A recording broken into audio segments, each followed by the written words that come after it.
Welcome to the Flymen Fishing Show, where we talk fly fishing, fly tying, and everything in between. I'm your host, Scotty Davis. Y'all get hammered by that winter storm? No, not too bad. Yeah? Not too bad at all. We got a little bit of stuff, but it wasn't bad. It was kind of nice, actually. Yeah, it looks like it started there and just swept east. We got the shit pounded out of us with winter, man. It was bad. Yeah, it's pretty crazy. You guys have power outages and stuff for in the upstate, yeah, and snow. The whole state has 2 snowplows, so we're not ready for any sort of snow here. And then Charleston, like this morning, it's a bunch of rednecks out with spatulas scraping ice off their car because we don't even have ice scrapers in our car. So just not ill prepared. That is awesome. Yeah. So what you been up to? Fishing a bunch? Oh no, not a whole bunch. It's not been good winter for us. It just really hadn't. The water's been funky. I don't know. It's just kind of one of those blah kind of winters, which sucks. But yeah, we got to have them every once in a while. Yeah, we have it now too. So yeah, that's why we tie flies. I loved your last tying video where you went through your setup. Oh yeah, people probably been asking you for that for a while.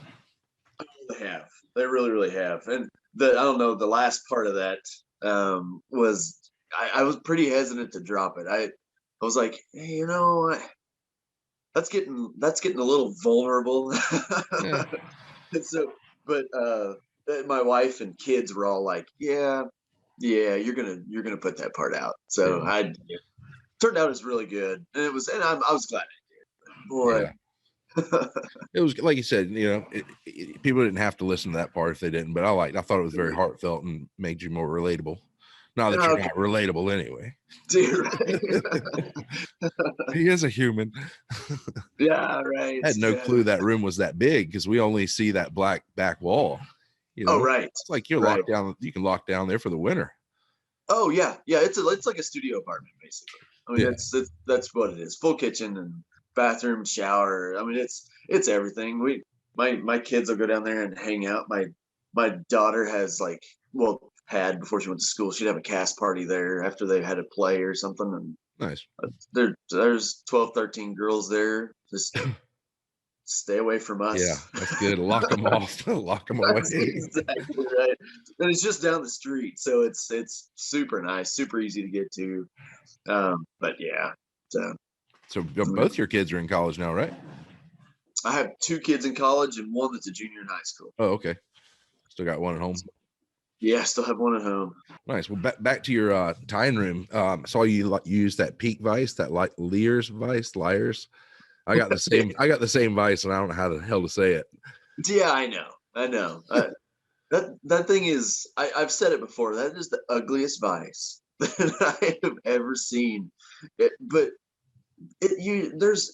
There's no other vise that actually has the ability to hold like that vise. Right. I mean, it just doesn't. The drawbar thing. No other vise does it. They all have that.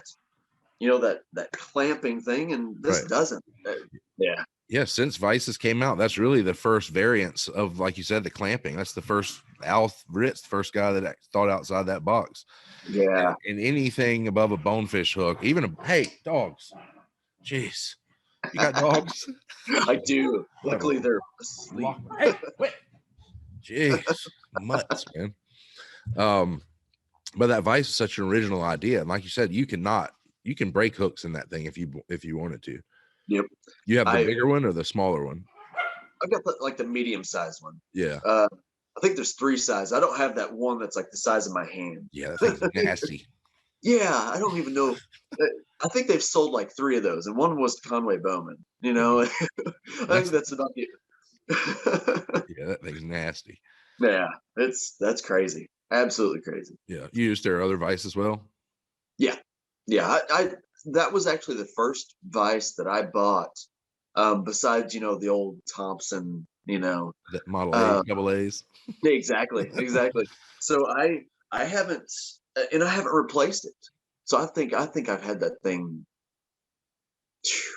I don't even know how long, man. I've had it forever, and it's just I tell everybody my go-to line. I might have said it to you before. My go-to line is, I can defend my family with my peak vibes. I'm 100% sure. Yeah. We weren't allowed on the airplane with one. My buddy tried to take one on carry-on, and they were like, "No way, dude, no way!" Just, I mean, just the base of that thing alone was 2 pounds. Right. Did you make those stone bases? No, there's a guy out of Michigan that does those, and um, I've had those for a while now too, and oh, they are so cool. I haven't weighed them. I need to weigh them to see what they weigh. It's ridiculous. Yeah, That they I've look got. good. Oh yeah, they're beautiful. I've got one that's white and, you know, kind of marbly, I guess you could say, but then the other one is like dark green and has a bunch of different colors in it. The white one is huge. That thing is every bit of 8 pounds. It's every bit of 8 pounds. I'd be surprised if it's under that, because it's big. Yeah, It's super cool. and I guess when epoxy will just chip right off, right? If you got epoxy or glue on it, just Oh yeah, yep, pop right off. Yeah, yep. that's Nothing sticks to it. Yeah. Any resin or anything like that, yeah, it's super great to shoot like pictures of flies on, like resin your fly standing up on it Yeah. by the hook, and then shoot. Oh, shoots a great picture. Of That's course awesome. it does. They're pretty. He's got granite countertops. Right, but they're all broke. Yeah. Remnants. And that pegboard, I'd never seen those loon. What are those loon hooks called? That is a killer idea. Yeah, the bench rings. Yeah. Like I'd seen some guys use like the old shower things. I'd seen put that together. before. Right, exactly. Yeah. But they're literally only that big, and like they have 3 different sizes of those things. They got some of bench rings that are just literally the size of maybe $50, maybe a little bit bigger. And then they have some that are like yay big, and then they've got one that's pretty big. And yeah, they're really, really good. I got to where I hated the pegboard. Yeah. I really did. It was just like, it's okay. But then the bench rings came out, and I got them.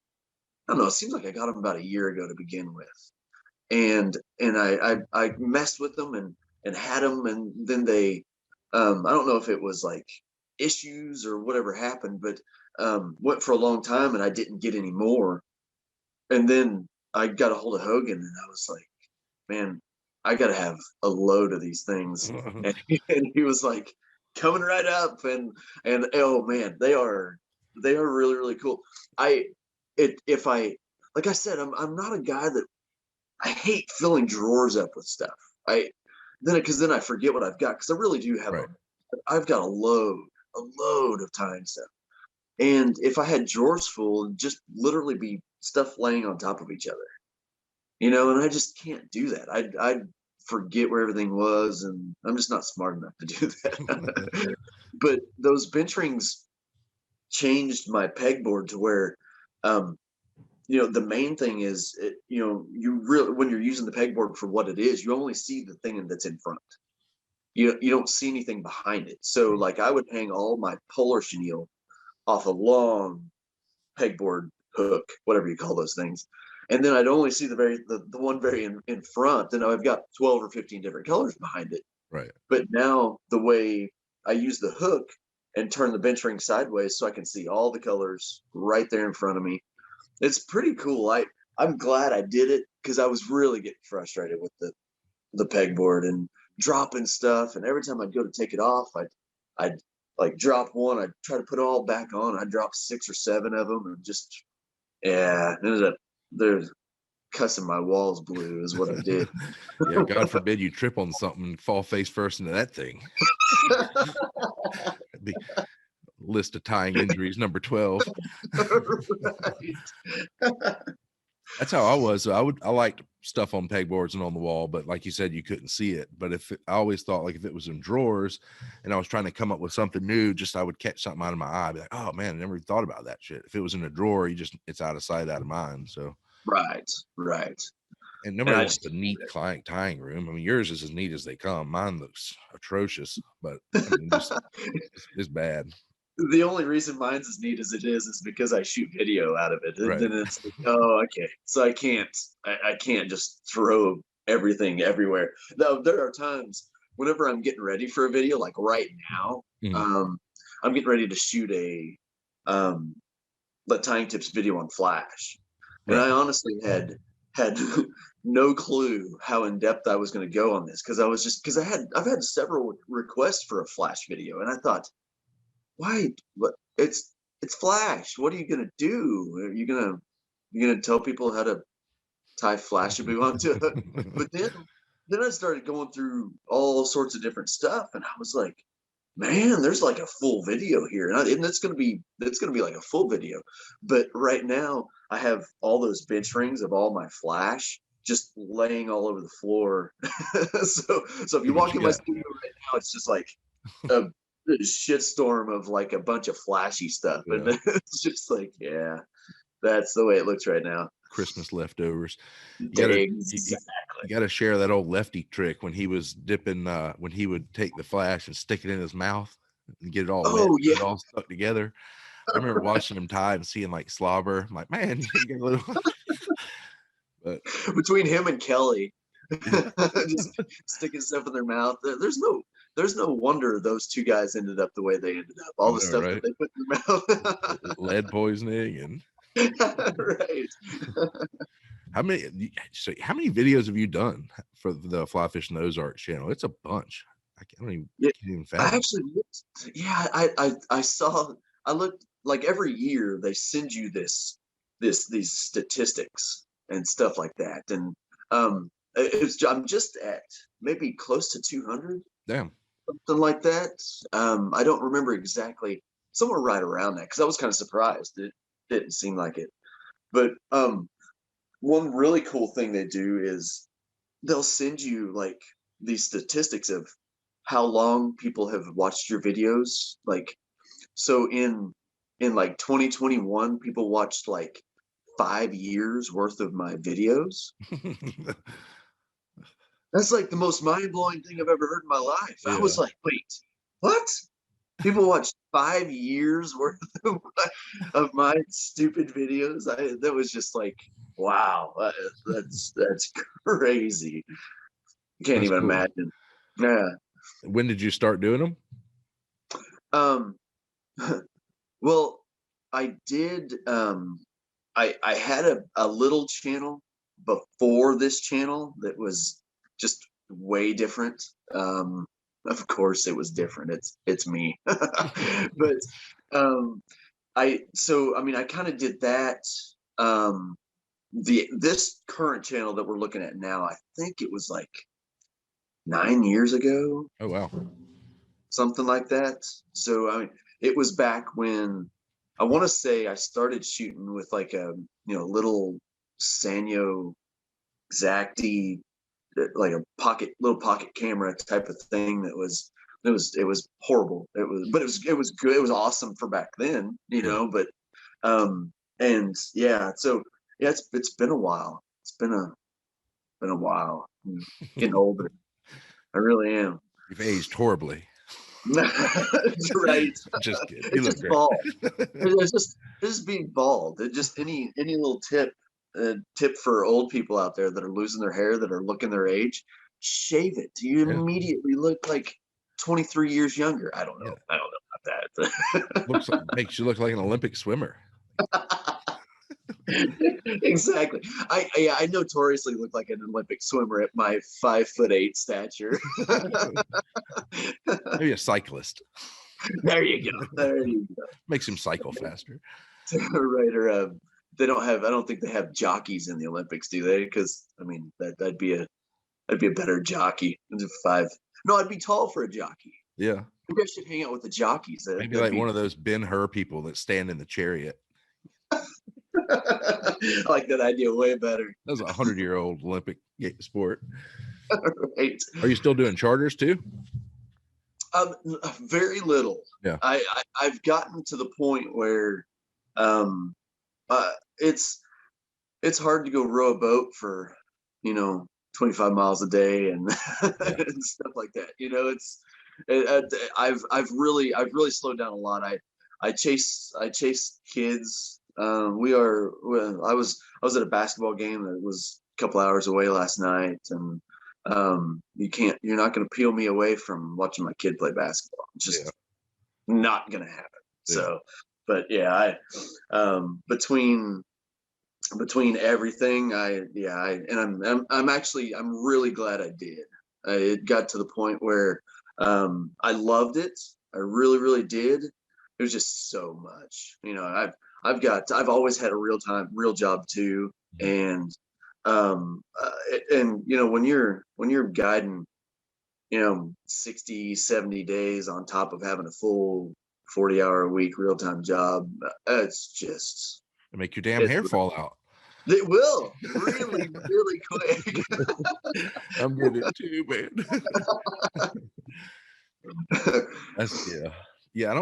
Guide burnout's a real thing. I mean, people don't think about it. You know, you do what you love, and I guided for a long time too.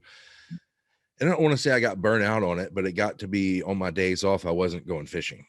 You know, I wasn't, and I love to guide. I love to see somebody else catch fish, or we say we do as guides, but I mean, you kind of you can easily lose sight of why you started doing it in the first place, or at least I did. Like, and I love to fish, and that's why I did it. And I love to show people how much they could love it too. But like you said, you do it for a living, and it's the shit wears down on you. It really does. Holding a boat's the same thing as rowing a boat. I don't want to say it's a young man's game, because there's plenty of guys older than we are out there. Oh, for sure. It's a fit man's game. I'll say that. Yeah. You know, whenever I found myself, and you probably found yourself doing the same thing. I guided for roughly 20 years. And through that, I found myself, you know, early, all I wanted to do was have guys that could fish, and I wanted to just go hammer fish, you know. And it's funny how you hit these different points and stuff like that whenever you're going through your career, and then I wanted to just teach new people how to fish, and then you know, the whole streamer thing came, and then all I wanted to do was, you know, throw streamers forever, and then I wanted to teach people how to throw streamers. So it was just kind of, it's really, really kind of cool how, I guess, how your mind and everything kind of shifts to keep you hopefully engaged in the game, you know. And because if I just stayed on that, just flat out go catch fish, you know, head down, I would have burnt out. I know I would have burnt out quick. I would have, because that's going out and really pushing to catch a bunch of fish. That's tough. Yeah. That's especially for rowing a boat. You know, if you're rowing a boat or something like that, you're gonna row upstream as much as you're gonna row downstream. And man, that's a lot. Life ain't all downstream currents. Right. Like you said, I've always thought, like, the beauty of fly fishing was there's something in it for everybody on the angler's level. You know, like, you can take out of that whatever you want. You can make your own flies. You could only fish dry flies. You can only fish bamboo. You can do whatever you want. But like you just said, as an experienced guide, once you've been doing it for a few years, you got to look for the things that you can pull out of it that keep you on top of it. You know, like, if you hadn't found streamers, you probably would have been burnt out as hell throwing Copper Johns the rest of your life. So right. Yeah, I would have. It would have lost you engaged, I guess. Yeah, just like everything else, you know, just whatever keeps you on point, and yeah, it just makes sense. The philosophy of fly fishing. Yeah, just listen to us. I mean, we should write a book. We do a podcast. There you go. Great idea. Another cool thing I learned about you is you're a huge fan of toy dinosaurs. You know, I don't know how much of a huge fan I am. That was the funniest thing. My wife is adorable. She number one, I outpunted my coverage by 200 yards. She's a absolute smoke show, and she's funny and like super cute, and comes up with this stuff, and I don't even know how she comes up with it. And you can't get mad at her. It's like she literally so the little dinosaur in my studio It's that, not that little. oh no, it's not. It's like 3 feet long. This thing is, it really is. It holds, its tail holds Flash for me, stuff like that. But she she's on Facebook Marketplace, and which is that's, if for anybody that has any significant other that is looking at Facebook Marketplace, it's just like, oh, how much money are you going to throw at your phone, because Yeah. that's what's going to happen. And so she like loses her mind. She says, look at these dinosaurs, and this dude literally has, and he touted them as museum quality dinosaurs. But the first one is one of them standing in front of his garage door that's taller than him. Oh wow. And I was like, wait, no, you can't. She was like, no, he has little tiny ones. But the Johnsons down the street have gnomes in their garden. So yeah, I told my wife, I think I said in the video, the 5 words or something that I never thought I would say is, do not buy a dinosaur. And by God, she bought a dinosaur. Yeah.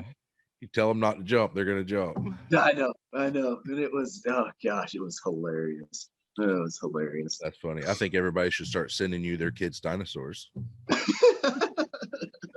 Right? Start a campaign, dinosaurs for tots. You can give them to the homeless There you go. or something. There you Yeah. go. Make good out of it.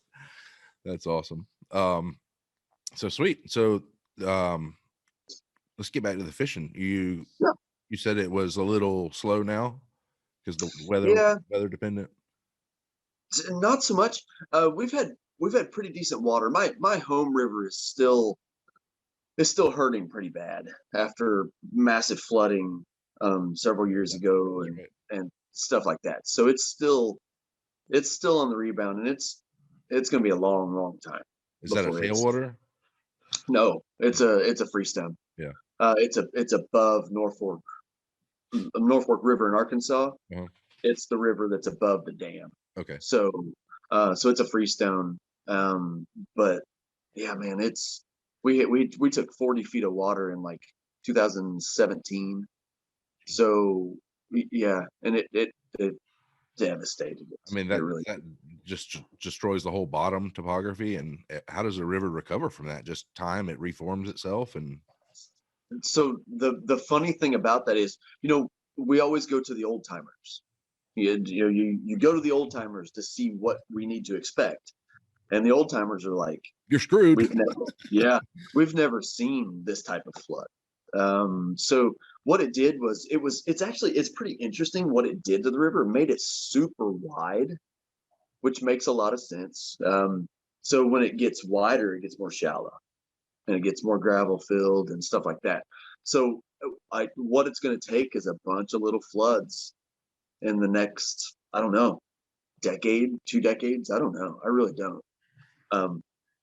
To get a deep channel back. And there's still great runs and stuff like that. Don't get me wrong, but that core channel is just totally different. It moved. Totally.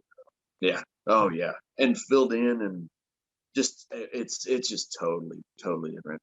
And on the tailwaters, on the Arkansas tailwaters, we started off with no water this winter. Like they were running minimum flow, and that's not fun. I don't. Yeah. That obviously flooded too, right? Well, it did, but it was later. So the way that ends up working is, technically the dams are for flood control. So and we are the Bull Shoals Dam that starts the White River. The White River is the last lake in a string of like 5 lakes. So it just ends up getting dumped on. I'm talking really nice because there's a lake, we lovingly call it the Johnny Morris Lake, because it's basically, yeah, whatever Johnny Morris wants goes on Table Rock. And it's like the lake that stays totally flat. It just kind of does this, whereas Bull Shoals goes big booms and big valleys and stuff like that. So the white is what comes out of that. So whenever the lake fills up real hard, the white starts pushing, crazy amount of water downstream, and it's just a little bit later than when we see the flood. So that we see the flood come, it fills the lake up, and then later on it starts to push out the white and the North Fork. So yeah, it's a process, but we're kind of used to it. It's weird. It's really, really weird how the last 10 years maybe, we've seen lake levels during the summer are huge, huge. And then, they drop out in the winter, or they start to drop out in the winter. And I don't know, it's weird. You typically think of the summer as, we don't have any water. It's not the case here. It's just a heavy, heavy spring. Yeah. It's crazy. Yeah. Crazy. That's weird. It's weird how rivers, like you said, change the dynamics like that. And it got so shallowed out. I was in Alaska one time in a really bad flood, and I went back the next year, and the river was probably 300 yards into the woods. It had torn down, made its own path through the woods, and the old river was just a riverbank, and nothing was growing because it was all sand and glacial sediment. So it was just, you could walk this whole path of this whole riverbank, which was really cool. Wow. But every 100 feet or so, there'd be a flower growing, and you go to this flower. It's like a flower in a desert because it's all sand, and there'd be a dead salmon. So the whole life's coming back out of this one dead salmon. It was really cool to see that entire circle of life out of a river that's gone. The river completely got moved 500 yards, and all the death is where the life is starting back up in that particular river, or that land. It was wicked cool. Wow. That's awesome. Yeah. Full circle. Yeah, totally. Wow. So you said you lost a channel, and that's predominantly a smallmouth river up there in that section? No, it's believe it or not, we're talking like we have one of the largest populations of wild rainbows in the Midwest. Oh wow. Hadn't been stocked since the mid 60s. Totally self-sufficient on the rainbow side of things. It just did what it did, and it was a phenomenal fishery, like fantastic fishery. Big brown trout, so they were stocked. But yeah, I mean, we had 30-inch browns at smallmouth and seasonal stripers. You want to talk about a fun river? Like we'd go catch. We had the ability at a certain time of year to have people come throw big streamers, and you don't know if you're chasing for big browns or stripers. And you just shift tactics whenever you get to the holes. Yeah. So in the runs, you're banging banks looking for a big brown, and then I'd slide the boat out as we got into the tail out and down into the holes, and you hang a big striper. A lot of fun, a lot like those Tennessee rivers, but not as big and not a tailwater. It's fun. It was a lot of fun. Yeah, I love river stripers. They get that current. Most of the striper fishing we do is in lake impoundment, so I don't get that right, the extra rush from it. But yeah, still fun. Still fun. Right, they like to bury deep. Yeah. Are you doing any fly shows this year? I don't know. With everything being so funky. Like I did my first like I hadn't done a guest speaking and tying thing and stuff like that since COVID, since it started. And I was doing 6 or 8 of those a year, before COVID. I'd go do tying classes and then, speak to a group and stuff like that. I hadn't done one in 18 months. And then Memphis, Mid-South Fly Fishers called, and they were like, "Hey, we'd like to have you." And I was chomping at the bit, Get me out yes. So we ran down there and did that. We were down there for a couple of days, and it was great. It was so good to be back doing something like that. And they hosted my tying class at a brewery. So yeah, I'm in. So we did that, but the other shows, the shows and stuff, I just don't know. I really don't. I would like to get into more classes and stuff like that, as everything just when you think everything's going to go back to a little bit of normal, everything spikes and pops again. So yeah, I had COVID 2 weeks ago. Oh, did you? Yeah. I've steered clear so far. I've been lucky. I'm knock on wood, but It wasn't bad. yeah, I got a few days off work. Nobody wanted me here, so right, I slept 20 hours the first day. That's all it was. I was just tired. I didn't really feel bad. I was just tired. I didn't even get man. to sleep 20 hours. Felt like a damn bear when I woke up. Great. Never say you This only need 8 hours is wrong. right. I always, whenever people tell me that, the first thing for people my age, I hope at least one person remembers it. I'm a big movie buff, so whenever people talk about being just so tired, I think of Wayne's World, Yeah. and when he talks about having mono, but he thought he had mono for an entire year. Turned out he was just really bored. Yeah. So that's the first thing I thought of Not whenever you that said you old of a slept. movie, though. Yeah. Actually, it I is when you know look it's at it on not. paper. Ugh, No. the 90s. What you got planned for today? I think I'm gonna end up shooting that flash video, put it out in a couple weeks. I'm cutting part of that video for Loon to use for their on the venturing side of things. I'm gonna upload that and send that to Loon and let them do their thing with it.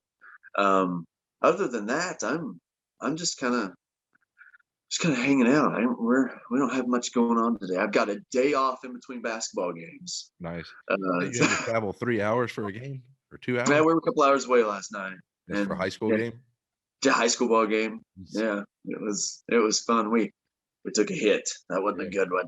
Wasn't a good one last night, but it happens. They It always showed it. does.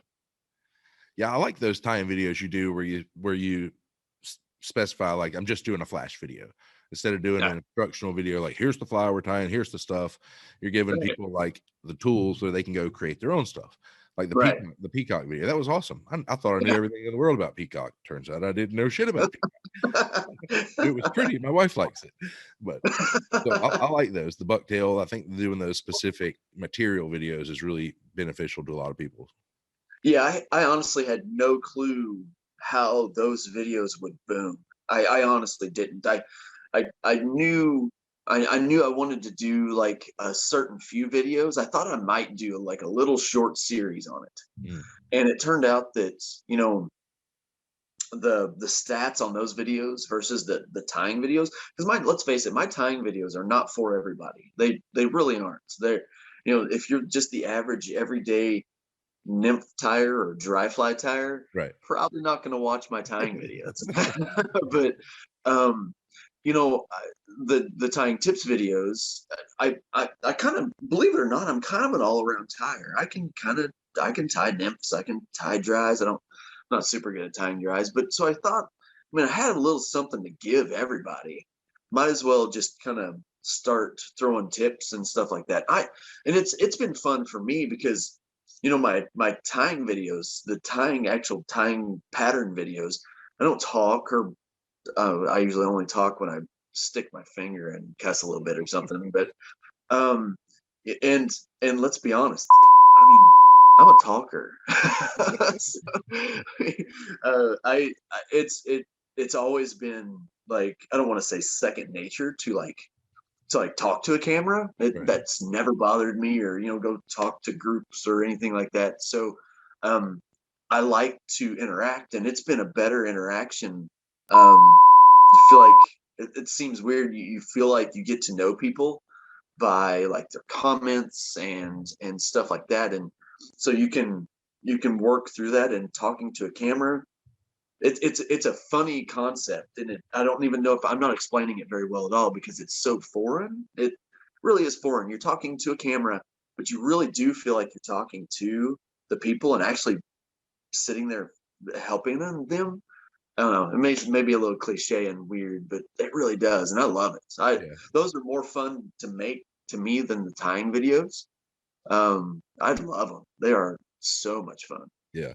Yeah, I'm kinda opposite. I tried to do a Facebook Live video, and I was like, I don't know who I'm talking to." Like, I didn't like it. It didn't last long. I need to do more live stuff. I really do. I haven't done anything live on Instagram or Facebook in like a year. And with COVID, why I have no reason not to.